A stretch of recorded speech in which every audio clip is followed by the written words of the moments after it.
Monthly conversation with resource conservationist Meghan Pettit with the Whiteside County Soil and Water Conservation District. She'll give us information on conservation and how to protect our soil, water, and habitat. Now here is Greg Naftzger and Meghan Pettit. Good morning. Greg Naftzger in with Meghan here from the Whiteside County Soil and Conservation District. And good morning, Meghan. Good morning. Got all your holiday shopping done? No. Not quite. I haven't even started. Yeah, same here. Nope, I like to wait till the last second. Yeah. You find the best gifts that way. Yeah. Anyway, what's on your mind this morning? So, we have the turkey, the lottery for turkey tags is ongoing. The second lottery is open from December 2nd to January 11th. And the third lottery application, they're accepted from January 23rd to February 9th. You can buy county-specific tags after the third lottery beginning March 14th. And that you can buy them until the quota is exhausted or the season ends. It's actually pretty easy to do online. Late deer season is 12/29 to 1/1 and 1/13 to 1/15. I actually went hunting this year, bull shotgun seasons, and I got a big fat 0. So hopefully I can go late season hunting. And I've decided that since I'm not very good at deer hunting, maybe I'll try turkey hunting. So we'll see how that goes this spring. I've seen a lot of those wandering around. Yep, I've definitely seen a lot more of those than I have deer, so we'll see how it goes. And then in Illinois, effective January 1st, there's a new law that allows you to use a centerfire single-shot rifle in certain calibers for deer hunting. So it did say that there are still admin rules being developed, but there is a frequently asked question on the IDNR website that was pretty helpful if you're curious. And so shotgun season was the first weekend before Thanksgiving, and there was one after the Thanksgiving. In the first weekend, hunters shot 52,000 deer. Wow. Like I said, I was not one of them. I did see a couple of does, but they didn't really get close enough, so I just don't have very good luck yet. And then I actually saw a Facebook post yesterday. It was sent to me. A guy had gotten a completely hairless buck. Like, there was no hair on him. And it looked weird. I thought it was weird. But it's 1 in 3 ever taken in Illinois. So, pretty interesting. Now, what causes that? It didn't say, but the game warden said it was healthy and you could eat it. It just didn't have any hair. Kind of gave, like, naked mole rat vibes. Like, it just looked weird. I can imagine. And then trapping season is upon us. So you can trap coyotes, raccoons, skunks, possums, weasels, mink, muskrat, and foxes in Illinois until February 15th, and there's no limit. Bobcat trapping season is till February 15th. You can only trap one, and you have to have a permit, and you have to have that permit before attempting to even harvest one. And you have to purchase a bobcat registration permit within 48 hours of taking one. And I know that there's a lot of people around the county that have seen bobcats. I'm also not one of them. I would love to see one, but I guess I'm just not lucky enough. You can trap river otters until March 31st, and you can take 5 per season. You have to purchase an otter registration permit within 48 hours after each otter is trapped, and you have to have the official CITES tag attached to the pelt. Badgers, I didn't know we had badgers in Whiteside County, or in Illinois in general. I thought they were more of a north thing. Well, we're pretty far north here. That's true. They can be trapped until February 15th, and there is a limit of 2 per season in the north zone and 1 in the south zone. And you can trap beavers until March 31st, and there's no limit on those either. Last year, we had someone come out and trap a beaver out of a farm that my dad farms. It was building dams and backing everything up. It was 80 pounds. Wow. And I didn't know they got that big. So I did a little looking. The biggest one ever caught was 110 pounds, and it was from Wisconsin in 1921. Generally, they're 40 to 60 pounds. But I was told back in like the 1700s, before there were records, there were like bear-sized beaver up north. Wow. Which is interesting and slightly terrifying.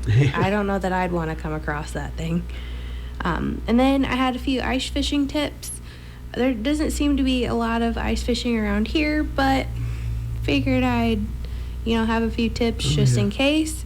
Most every winter, there's a few. Make sure the ice is at least 4 inches thick. 5 to 6 inches supports snowmobiles or ATVs. 8 to 2 inches will support a car. 12 to 15 will support a medium truck. And if it's 2 inches or less, stay off of it because you're just asking for trouble. New ice is usually stronger than old ice, and it seldom freezes uniformly. So it could be 2 inches over here, but it could be 6 inches over here. And then booming and cracking isn't always bad. It just means the ice is expanding and contracting. And it's a good idea to carry a rope or a flotation device. It's a good idea to wear a flotation device under your clothes, and it's a good idea to carry ice picks. Oh, yeah. I have never gone ice fishing. It's a little cold. I don't know that I would make it. Well, you see quite a few people out at Lock and Dam 13. Yeah, and I see a few between like Albany and Cordova, but not too many. But I don't know that I'm made to ice fish. I'd get cold. And then kind of tying into the drought that I've talked about all summer, I found an interesting article. It talks about how the drought is going to affect farmers long term. So the drought out west has had a major effect on the rice farmers in California. Over half of the state's rice went unplanted, according to the USDA. And California leads the nation in medium and short grain rice acres. So there just wasn't enough water for it to be planted, which is troublesome. Yeah. And this isn't really drought related, but it was included, so I included it. Hurricane Ian hit the orange groves pretty hard in Florida. The farmer that they were talking to lost 50% of his crop because Ian just blew it off the trees. And then standing water damaged the root systems of some of his trees. So Florida citrus is mainly used for juices. So that replacement juice will be brought in from Mexico and Brazil. But it's really just a hit to the U.S. produced food market. Cattle in Texas obviously took a hit. More cattle have been taken to slaughter this year due to drought than not. There just isn't enough grass, and it's getting pretty expensive to buy feed and hay. So guys are sending their replacement heifers in, which isn't good long term. Slaughter is actually up nationwide about 13%, but it's up about 30% in Texas. So short term, we're going to have cheaper beef prices. But long term, we're definitely going to fall short, and we'll have higher prices because those replacement heifers that are being sent to slaughter, they would have had calves in the upcoming years, and we're just going to have a shortage of it a little bit. And it could also affect other meat prices because if the beef isn't there, people are going to switch to pork or chicken or lamb. So it could have a little bit of effect on that as well. And then almonds. The almond harvest in California took a hit in February due to an unseasonable freeze, but then the drought forced farmers to pick and choose what trees would get enough water to actually produce almonds. Some got out of the business altogether, and some are just watering enough to keep the trees healthy. The U.S. actually produces 82% of the world's almonds, and it's almost all in California. It's expected that the production this year will drop as many as 2.6 billion pounds, which could make my almond milk a little more expensive. That's for sure. And then cotton in Texas. So Texas is the largest producer of cotton in the U.S., and this year production was cut by at least a third. So less than 4 million bales are expected to be harvested, and on average it's somewhere around 6 million.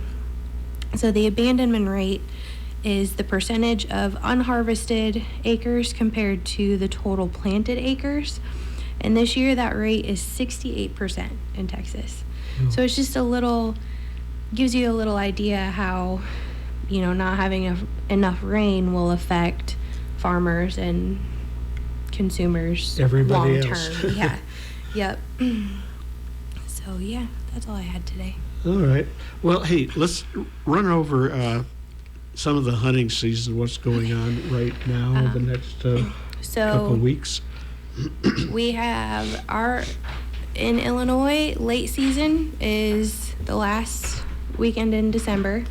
And then there is another season that's January 13th through the 15th, and it's antlerless only. So you can only take does. Okay. And then I think deer season's done for us. I think in Iowa they're still going.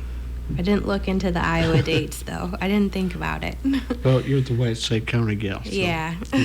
Well, hey, wish you a Merry Christmas and Happy New Year. As we'll, you too. See you in January. Yeah. Thanks for coming in today, and a lot of good info. Thank you. You bet. The Whiteside County Soil and Water Conservation District program is heard at 9:15 a.m. on the second Tuesday of every month right here on KROS.